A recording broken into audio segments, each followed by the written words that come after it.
Alright guys, it's been a couple days since our last transfer rumour roundup video, and since then we've had plenty going down in the Championship, all of which will be discussed in today's video. We've had players being recalled from their clubs, we've had plenty of done deals going through, more managerial speculation to go over. It's all happening in the Championship right now. As always, 500 likes would be massively appreciated, but without any further ado, let's first of all go into the done deals. Lars-Jørgen Slavesen has completed his move to Derby County. He'll be looking to bolster that forward line for the remainder of the season. He signed on a 2.5-year deal. Coming off the back of a decent season in Norway for Viking FC, where he scored 17 goals in 30 appearances across all competitions. Ticks a few boxes for Derby, that one. In the end, it was Hull City who won the race for Leeds United forward Joe Geldhart, who has joined the Tigers for the remainder of the season. Obviously, plenty of Championship interest in the Leeds star, who hasn't really had that much game time in the first half of the season. You'd expect him to get plenty more opportunities at Hull. I think that move works for all parties involved, really. Speaking of Hull City, they've also completed a deal for Nordin Amrabat, with the 37-year-old former Watford winger signing on deal until the end of the season for the Tigers. Now, we know that Hull have been after another wide man, obviously went after Morgan Whittaker a few days ago, but they had their bid for him rejected. Amrabat, I'm not sure how prominent of a role he'll play for Hull between now and the end of the season. Obviously, definitely not a player at the peak of his powers right now, but will add a bit of experience into that Hull side. He's coming over from AEK Athens, where he only featured sparingly in the first half of the season for them. I'm intrigued to see how that one goes. We've seen Norwich City completing a deal for Slavia Prague winger Matej Jurasek. They've been linked with him for quite some time. They have since got that deal over the line, worth just shy of £6 million,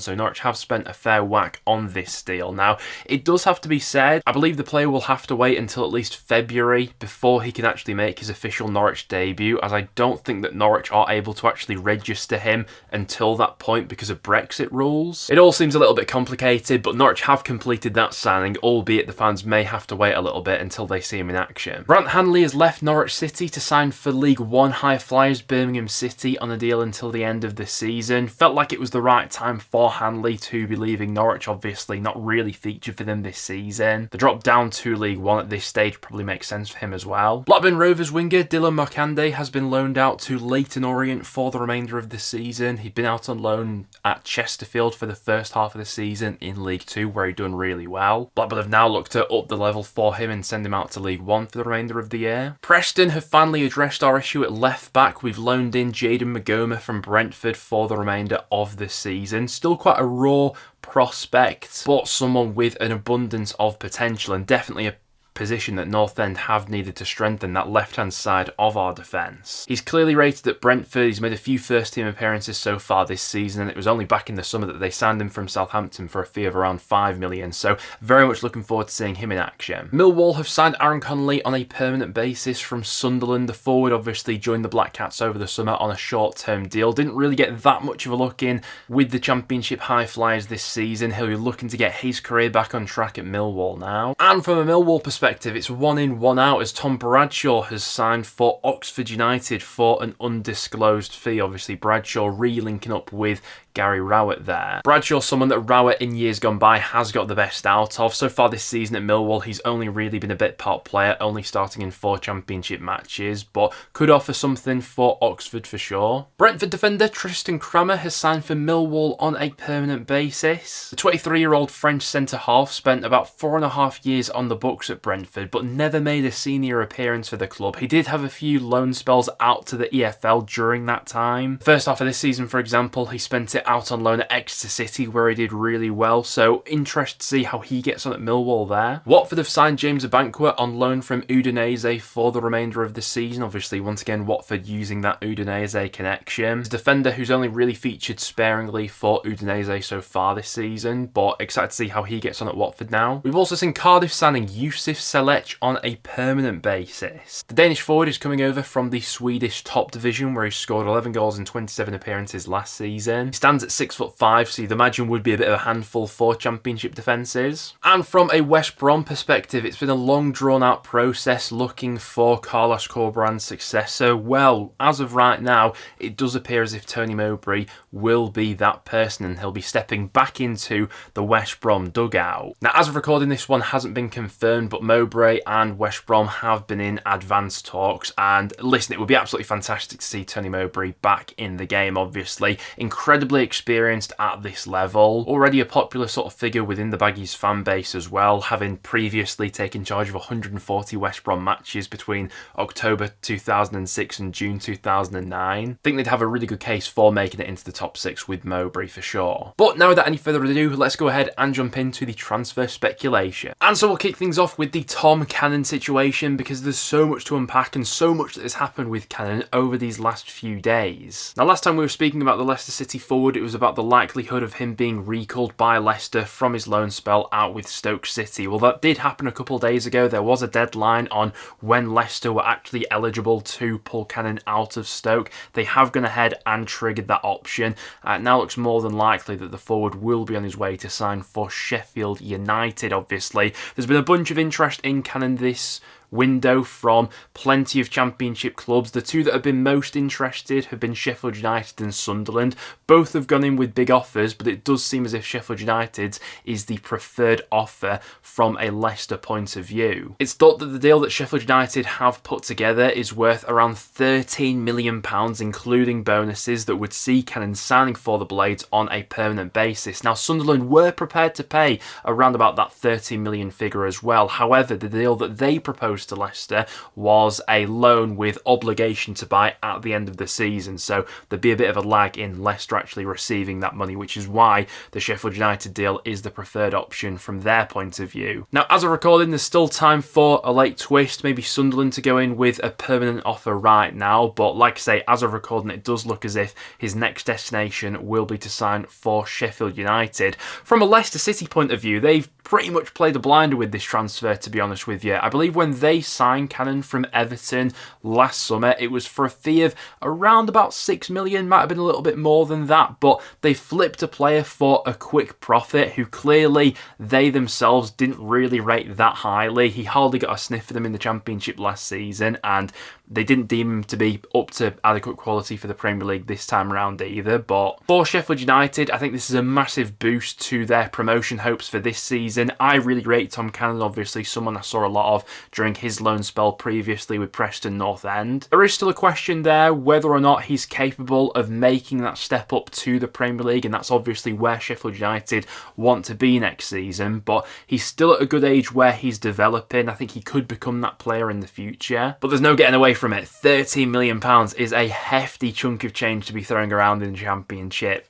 Sheffield United fans, what have you made of this whole saga? Stoke fans, where are you at right now? And Sunderland fans as well, let me know down below. We've also had plenty of drama relating to Shay Charles over these last few days. Now, the Southampton midfielder has been one of Wednesday's best performing players up until this point of the season. Playing at the base of that midfield, I think he's been absolutely fantastic and has become a Sheffield Wednesday fan favourite in that time. However, Southampton have taken the decision to recall Charles from that loan spell, and since that point, everything has kicked off. Now, from what I have read about this situation, it does seem like Charles will still be available for Wednesday's next game at least, as Southampton are required to give at least 7 days notice before recalling a player as per the terms of that loan deal. So it seems as though he'll still be eligible for at least the game coming up this weekend against Leeds United. And Danny Roll has spoken on the situation as well, says that he's hopeful maybe that Wednesday will be able to get the midfielder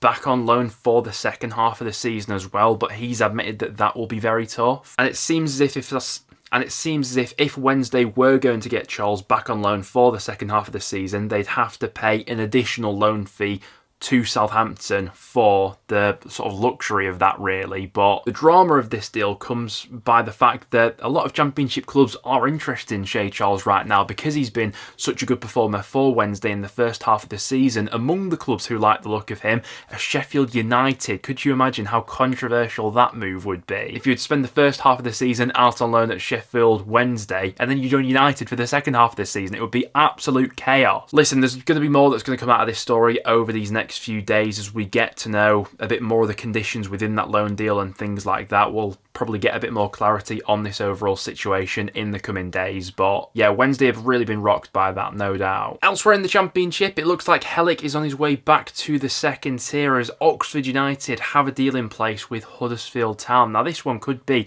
a terrific bit of business by Oxford, who have already been pretty proactive in this window so far. Despite Huddersfield being relegated from the Championship last season, I think most people would have probably had the Polish defender as their best performing player. I mean, he scored 9 goals for Huddersfield from the back that season. I was a little bit surprised there wasn't more Championship interest in the summer transfer window just gone by, but looks like Oxford are confident of striking a deal here. The defender was set to be out of contract at the season at Huddersfield at the end of the season, although I do believe the League One club had the option to extend his deal by a further year. From an Oxford United point of view though, I think that could be a tremendous deal. He's 29 years old, plenty of Championship experience behind him, and yeah, has a real knack for getting in some goal scoring positions as well. It's looking more than likely that Wolves midfielder Luke Cundle will spend the second half of the season out on loan in the Championship. Obviously, we've already seen a few spells of Cundle in the Championship previously. The likes of Swansea and Bristol City have both been credited with interest, although there are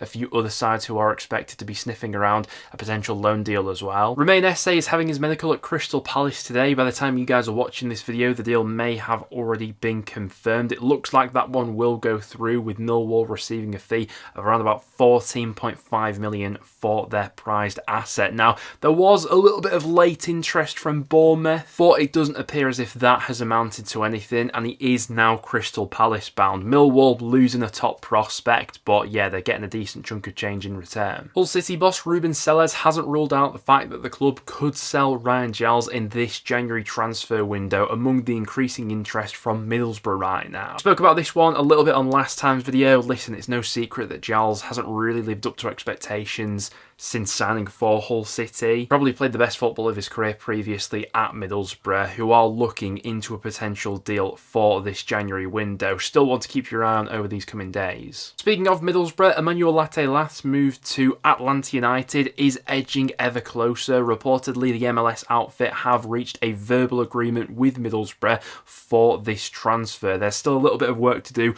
within the deal, agreeing a contract and things like that, but it does seem like there is a quite high likelihood of this deal going through. Now, last time we were speaking about the potential fee that the MLS side could be forking out. It's been reported as $20 million. That's around about £16.5 million, but the fee could be a little bit more than that with add-ons and things like that. It would be a record fee for an MLS club to be paying, and obviously Borough would no doubt be looking for some sort of replacement, at least to get them over the line until January, with them in the promotion hunt right now. This is an interesting one from a Coventry perspective. Jamie Patterson is currently training with the club. Now, he is currently a free agent. He most recently played for Charlotte FC in MLS, had a very brief spell in the United States, but is now without a club. He's aged 33, obviously. Championship fans know all about Patterson from his time previously with Swansea, Bristol City, Forest. A very good player at this level in years gone by. He's 33 now. Potential that he could become maybe a bit of a squad player there at Coventry. Obviously, they've not offered him a deal as of yet or anything like that, but he is currently training with the group. Croatian forward Matija Fregan is currently being looked at by Sunderland, as it appears more than likely that Sunderland will be missing out on Tom Cannon. They'll be focusing their efforts elsewhere, and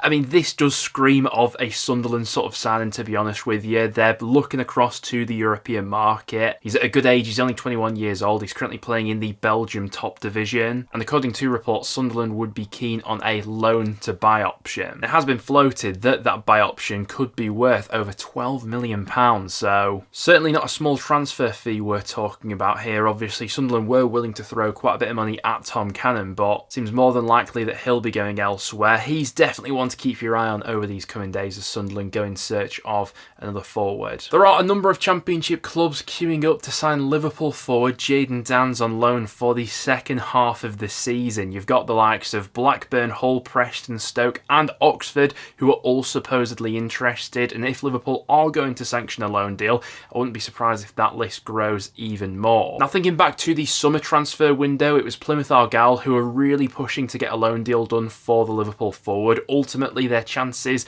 of getting him on loan were scuppered because he picked up an injury over the summer, but he's now back to full fitness. I think a loan move up to the Championship would be a good thing for him and his career at this point, and obviously quite a few clubs in the Championship right now are looking to strengthen their forward line. I mean, Stoke in particular, having just lost Tom Cannon, you'd imagine would be all over this sort of deal. And another forward of interest is Blackpool's Kyle Joseph, who is currently being eyed up by Hull City. Now, the 23-year-old didn't quite make the grade at Swansea City, but since moving to Blackpool and dropping down to League One, he's been developing quite nicely. So far this season, he's got 8 goals and 3 assists in League One. However, Blackpool boss Steve Bruce has commented on the speculation and said that it would take a hell of an offer for Hull to be signing him in the January transfer window, and it's believed that Blackpool are looking for a fee in the region of 2.5 million if they were to sanction his sale this month. We'll have to wait and see if Hull cough up anything close to that sort of figure. But that will now wrap it up for today's video. As it's been a few days since our last update, I'm sure there are a few that we did miss off in today's video, but fear not, we will be back over the weekend for another instalment of the Championship Transfer Rumour Roundup, where I'll try to sweep up